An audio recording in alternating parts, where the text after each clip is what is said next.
Ciao, bentornati nel mio canale. Oggi in questo video parliamo del Punch Needle, ovvero l'ago magico. Prima di iniziare però ti chiedo, se ancora non l'hai fatto, di iscriverti al mio canale e attivare la campanellina per rimanere aggiornato, e poi se ti va alla fine del video lasciami un mi piace o un segno del tuo passaggio. Finalmente, dopo qualche mese di prova, perché ho dovuto provare su vari tessuti, vari filati, varie lunghezze del lago, eccetera eccetera, posso trarre le mie conclusioni e condividerle con te. L'ago magico in questione è questo. Questo mi è stato inviato dal negozio BB Craft, tutto il kit completo insieme a tantissime matassine di cotone da ricamo di tutti i colori. Nell'info box ovviamente ti lascerò tutti i link di riferimento, mentre se vuoi vedere l'unboxing del materiale creativo che mi è stato inviato dal BB Craft del negozio, clicca qui sulla i che compare e potrai vedere l'unboxing, lo spacchettamento di tutto il materiale che mi è stato inviato. Dunque, cos'è l'ago magico o il punch needle? È questo. Allora, il mio, ti faccio una piccola premessa, è stato modificato perché l'originale è con una rondellina. Il mio deve essere arrivato difettoso o rotto, non so benissimo che cosa è successo durante il trasporto. Comunque mio marito mi ha fatto una piccola modifica. Funziona lo stesso, quindi cambia pochissimo, ma se tu non lo trovi così è perché questo è proprio il mio personalissimo, originalissimo ago magico. Normalmente qui c'è una rotellina che si stringe o allarga per aumentare o diminuire la lunghezza del lago. Nel kit c'è l'ago magico con 3 grandezze di aghi, 3 misure. Questo è quello più grande, questo è il medio e questo è quello più sottile. Degli infila cotone, infila filato, insomma, che è questo, e un altro ago più piccolo. Questo però ha quest'ago e basta, non c'è la possibilità di allungare il punto o diminuirlo o cambiare l'ago. Questo è così, trasparente, molto carino anche questo. La domanda più gettonata per chi si è cimentato, sta provando a ricamare, perché sì, ebbene sì, è ricamo questo, è pazzesco, io me ne sono innamorata, vabbè, forse si era capito dall'enfasi con cui ho iniziato il video. La domanda più gettonata è: su quale tessuto posso usare l'ago magico, su quale tessuto posso ricamare? Io faccio qui una sorta di schemino, perché ci sono dei tessuti che vanno bene, altri no. I tessuti come la Utah, la Telaida, Monk's Cloth, cotone e lino a trama molto fitta, però attenzione, e il panno lenci sono le basi ideali per fare questo genere di ricamo. Cotone, raso, seta, tessuti sintetici, tessuti che hanno comunque una trama molto larga. In questo tipo di tessuto l'ago magico non riesce a ricamare perché appunto non si aggancia il punto, si fanno solamente dei buchi. Adesso man mano che introduco ti faccio vedere anche dei video delle prove che io ho fatto, perché ne ho fatte veramente tantissime. Un altro tessuto sconsigliato è il tessuto elasticizzato, perché ho provato anche in alcuni jeans che erano molto elasticizzati e lì il ricamo non viene, quindi anche il tessuto elasticizzato, che sia jeans o cotone, non va assolutamente bene. Seconda domanda gettonatissima è: quale filati si possono usare per l'ago magico? Allora, i filati che potete utilizzare sono lana, cotone tipo quello che si usa per fare l'uncinetto, il cotone da ricamo, le matassine, quelle anche che si usano per fare il ricamo appunto croce. Ne dimentico qualcuno? No, sono questi. L'unica cosa è che in base allo spessore del filato ovviamente va cambiata la grandezza del lago, perché questa è quella più piccolina, vediamo se riesco a farvelo vedere bene, e qui non ci puoi andare a mettere il filo di lana che è un po' più spesso, quindi in base al filato che utilizzate andate a cambiare l'ago. Una volta trovato il giusto tessuto e il giusto filato, non ci rimane che iniziare quasi, perché un'altra cosa che serve necessariamente è il telaio. Il telaio può essere, questo è il mio ultimo lavoro quasi completo, fatto con l'ago magico. Il telaio può essere come questo in plastica, in legno, rotondo, quadrato, puoi fartelo tu. Io ho comprato una tela da disegno, ho tolto la tela ed è rimasta la cornice perché mi serviva questa grandezza e non mi interessava la forma, se era rotondo oppure quadrato. Una volta tolta la tela, cosa ho fatto? L'ho rivestita con il tessuto che mi serviva e qui ai lati con una spillatrice ho fermato tutto, ovviamente rendendolo bello tirato e liscio.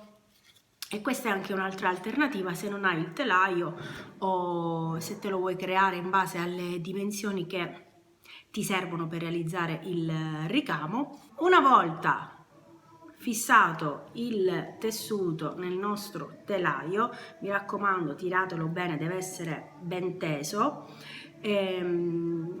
possiamo procedere o disegnando a mano libera il disegno che vogliamo ricamare, oppure se c'è un disegno, ad esempio io questo disegno del cuore l'ho stampato su un foglio, l'ho visto, l'ho scaricato dal computer, l'ho stampato su un foglio e poi puoi procedere nella seguente maniera: o ricalcare con carta copiativa direttamente il disegno sul tessuto, oppure poggiare il tessuto con il disegno su una superficie luminosa. Ad esempio puoi poggiare il tessuto sullo schermo del computer e ripassare.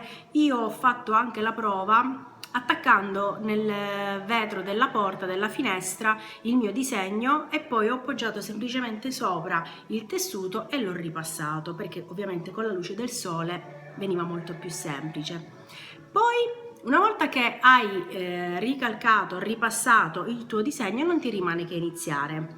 Non c'è un metodo preciso per ricamare con l'ago magico, ci sono tantissime, non è che ci sono tantissime tecniche, ognuno poi in base al disegno e al ricamo che deve fare, che vuole ottenere, procede a seconda del proprio gusto. Io questo l'ho ricamato tutto dal dritto, da questa parte. E infatti il punto è venuto molto piatto, è proprio il disegno del cuore, della sagoma del cuore che avevo fatto. Mentre questo è uno dei primi lavori che ho fatto, che ho provato, sempre su questa tela qui, è una tela Aiuta questa qui, l'avevo presa in merceria per fare la prova, in alternativa della tela Ida, e devo dire che mi piace tanto il risultato. Peccato che avevano in quel momento solo questo colore, che è un colore serape. Ho fatto questa, ovviamente poi l'ho chiusa bene da dentro, l'ho cucita, l'ho risvoltata, ho inserito una piccola fodera e questo, come puoi ben vedere, è il punto spugna. Te lo faccio vedere meglio da questa parte, perché il naso l'ho fatto da questa parte, dal dritto, quindi mi è venuto un po' più piatto come il cuore, mentre il punto spugna, questo in arancio e in bianco, che è in rilievo, io li ho lavorati dal rovescio, quindi da questa parte. Lavorando da questa parte con una bella lunghezza del lago, ti viene fuori il punto lungo quanto è lungo l'ago. Quindi per questo si chiama anche punto spugna, perché ricorda, comunque se ci fai caso, sembrano lo stesso tessuto dell'asciugamano.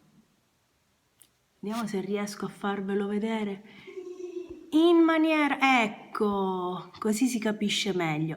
Ovviamente ci sono un sacco di imperfezioni, però questo è stato il mio primo lavoro e devo dire che comunque nonostante ciò mi piace tantissimo. Un altro esempio che ti voglio far vedere, questo è realizzato sul telaio in legno ed è questo rimane fisso qui sul telaio in legno a mo' di quadretto oppure come appoggio da scrivania, da tavolo. è una vulva, sì, magari stai guardando e dici ma sembra, sì è proprio lei, è una vulva e questa sarà un regalo fatto alla mia amica ostetrica per il suo studio, quindi il tema diciamo che è azzeccatissimo. Comunque ti volevo far vedere la differenza di punti, così, questo lilla l'ho lavorato dal dritto, quindi facendo questo movimento qui. Mentre questo viola l'ho lavorato dal rovescio con una lunghezza media, l'avrò messo circa a 6-8 qui, mentre la parte centrale, questa argentata, se puoi vedere, se ci puoi, aspetta, se ci puoi tu, se ti posso io far vedere meglio ancora, vediamo se riesco ad aumentare un po' la nitidezza, ecco, è ancora più alta questa parte qui perché l'ho sempre lavorata dal rovescio ma con la lunghezza massima che è questa 11-12, sì. Quindi per ottenere l'effetto spugna dovete aumentare o diminuire la lunghezza del lago che a sua volta regola la lunghezza del punto. La cosa importantissima quando si ricama con questo ago magico è far scendere bene tutta la lunghezza del lago e quando si risale l'ago non va mai staccato dal tessuto, va strusciato sul tessuto stesso tra un punto e l'altro.